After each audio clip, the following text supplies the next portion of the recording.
اعوذ باللہ من الشیطان اللعین الرجیم بسم اللہ الرحمن الرحیم وبہ نستعین وہو المعین۔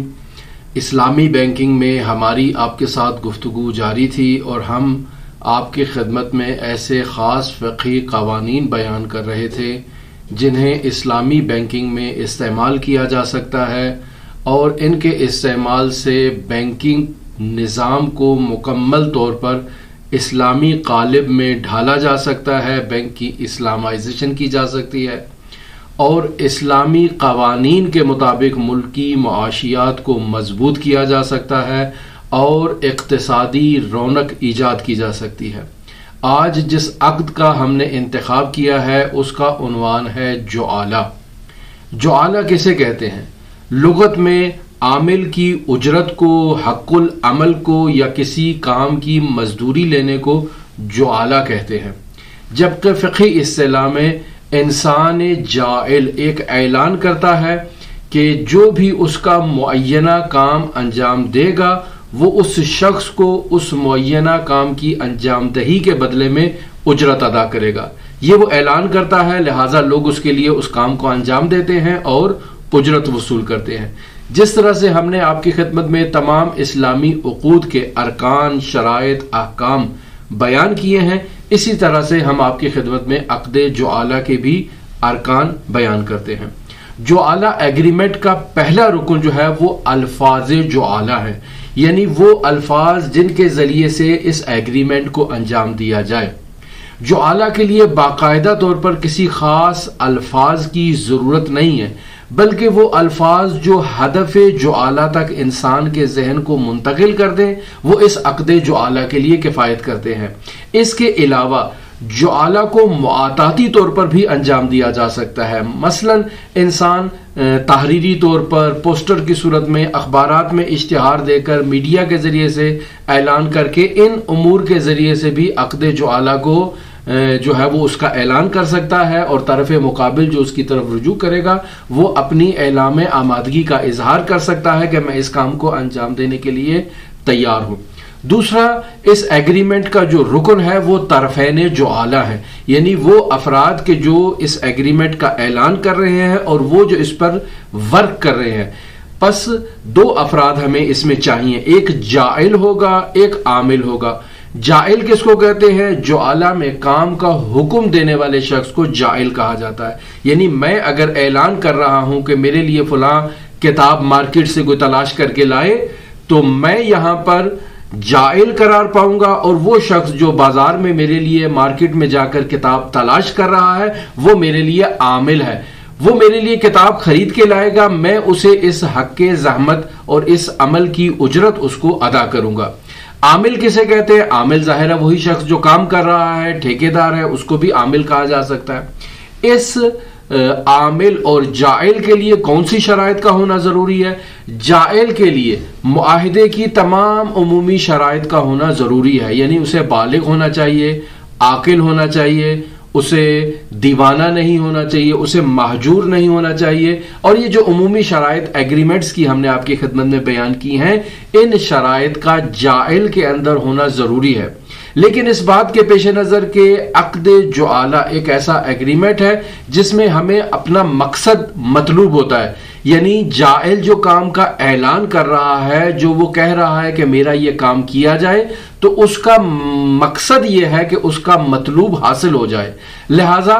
وہ شرائط کوئی بھی اگر اس کو انجام دے تو وہ اس کے لیے کفایت کرتی ہیں۔ یعنی اگر کوئی دیوانہ شخص یا کوئی بچہ جاعل کے لیے کسی کام کو انجام دے دیتا ہے تو جاعل کا مقصد تو پورا ہو گیا، لہٰذا جاعل اسے اجرت دے سکتا ہے اور وہ اجرت کا مستحق ہو سکتا ہے۔ لہٰذا مذکورہ شرائط جو ہم نے آپ کی خدمت میں بیان کی ہیں کہ جاعل کے لیے بالغ ہونا چاہیے، عاقل ہونا چاہیے، مہجور نہیں ہونا چاہیے، دیوانہ یا بچہ نہیں ہونا چاہیے، یہ شرائط اس عامل کے اندر لازم نہیں ہے۔ عامل کے لیے صرف اتنا ہی کفایت کرتا ہے کہ وہ مطلوبہ عمل کو انجام دینے کی صلاحیت رکھتا ہو۔ پس جیسا کہ ہم نے آپ کی خدمت میں عرض کیا کہ اگر عامل اعلان کرتا ہے کہ میرے لیے بازار سے کوئی کتاب لے کر آئے یا میری فلاں گم شدہ چیز کوئی تلاش کر دے، تو اگر یہ بچہ یا دیوانہ جس میں قرارداد اور ایگریمنٹس کی عام شرائط نہیں پائی جاتی ہیں، اگر وہ اس جائل کے لیے کتاب خرید کے لے آتے ہیں یا اس جائل کے لیے اس کی مطلوبہ گمشدہ چیز کو تلاش کر دیتے ہیں، تو اس جو اعلیٰ ایگریمنٹ کے قوانین کے مطابق وہ اجرت کے مستحق ہیں اور انہیں اجرت ملنی چاہیے۔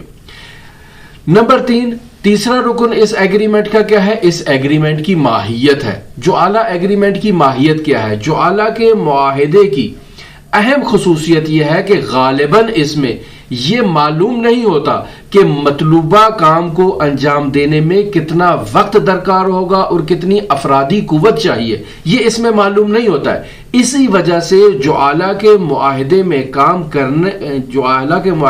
کام اور پروجیکٹ کا دقیق وقت معلوم اور معین ہونا اس کے صحیح ہونے کی شرط نہیں ہے۔ ہم نے پہلے آپ کی خدمت میں ایگریمنٹس جو بیان کیے ہیں ان میں ہم نے یہ کہا ہے کہ عام طور پر ایگریمنٹس کے اندر یہ معلوم ہونا چاہیے کہ یہ کب شروع ہوگا اور کب اختتام پذیر ہوگا، لیکن جو اعلیٰ ایگریمنٹ میں اس مدت کا معلوم ہونا ایگریمنٹ کے صحیح ہونے کی دلیل نہیں ہے، بلکہ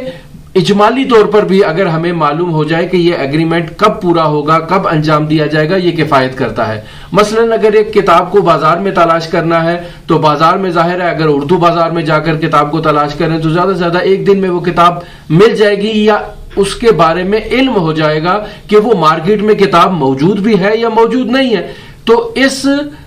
کام کے معلوم ہونے کے لیے ایک دن درکار ہے اور ایک دن میں یہ بات معلوم ہو جائے گی۔ اگر بازار میں موجود ہے تو میرے لیے وہ کتاب خرید کے لائی جا سکتی ہے، اور اگر وہ بازار میں موجود ہی نہیں ہے تو عامل ہمیں آ کر اطلاع دے دے گا کہ مارکیٹ میں یہ کتاب اویلیبل نہیں ہے۔ تو یہ ایک دن جو ہے نا وہ عرفی اعتبار سے اس عقد جو اعلیٰ کے لیے کافی ہے، 2 دن یا 3 دن کا ہونا ضروری نہیں ہے۔ لہٰذا اجمالی معلومات اس ایگریمنٹ کے لیے کفایت کرتی ہیں، دقیق وقت کا معلوم ہونا معین ہونا ضروری نہیں ہے۔ بطور مثال میں ایک اور آپ کی خدمت میں بھی مثال دے دوں کہ اگر کوئی شخص کسی ٹھیکیدار سے کہتا ہے کہ میرا اگر تم نے گھر تعمیر کر دیا تو میں اس کی تمہیں پر فٹ کی یا پر میٹر کی میں تمہیں اتنی پیمنٹ ادا کروں گا، تو اب یہ معلوم ہوتا ہے کہ گھر کی تعمیر میں معمولاً کتنا وقت درکار ہے، مثلا 1 مہینہ، 2 مہینہ، 3 مہینہ، سال۔ یہ ایک جو عرفی مدت گھر کی تعمیر کے لیے ہوتی ہے وہ کفایت کرتی ہے۔ یا مثلا کوئی کہے کہ میری فلاں گمشدہ چیز کو تلاش کر لو، یہ کفایت کرتا ہے۔ یا مثلا اگر حکومت اعلان کرتی ہے کہ کوئی بھی شخص، کوئی بھی کمپنی جو دنیا میں معتبر کمپنیاں ہیں وہ پاکستان میں تشریف لائیں اور آ کر تیل کے ذخائر کو اور گیس کے ذخائر کو دریافت کریں، لہٰذا معلوم ہوتا ہے کہ اگر کوئی کمپنی بالفرض لاڑکانہ میں یا کوئی کمپنی بالفرض حیدرآباد میں اگر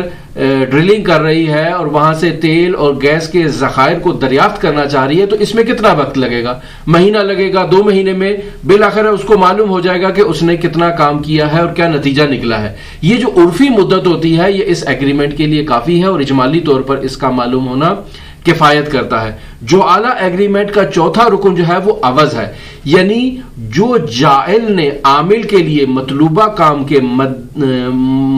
کام کے نتیجے میں رقم مد نظر رکھی ہوتی ہے وہ عوض جو ہے وہ چوتھا رکن ہے، جسے فقہی اصطلاح میں جعل کہتے ہیں، یعنی کام کی مزدوری یا کام کی اجرت۔ فقہی نقطہ نظر سے جعل کی مقدار ہر لحاظ سے، یعنی جنس کے اعتبار سے، نوع کے اعتبار سے، وصف کے اعتبار سے، پیمائش کے اعتبار سے، وزن کے اعتبار سے، عدد کے اعتبار سے، مقدار کے اعتبار سے، ہر لحاظ سے معلوم اور معین ہونی چاہیے۔ یعنی اس میں ابہام اور اس میں کسی قسم کی جو ہے وہ نامعلومی، یعنی ایسی کیفیت کہ جس میں مجہول ہو یا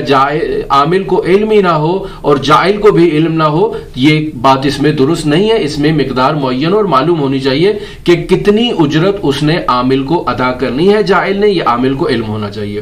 ایگریمنٹ کی خصوصیات کیا ہے؟ جو اعلیٰ ایگریمنٹ کی خصوصیات میں باقاعدہ طور پر پہلی خصوصیت یہ ہے کہ جو اعلیٰ ایگریمنٹ عقد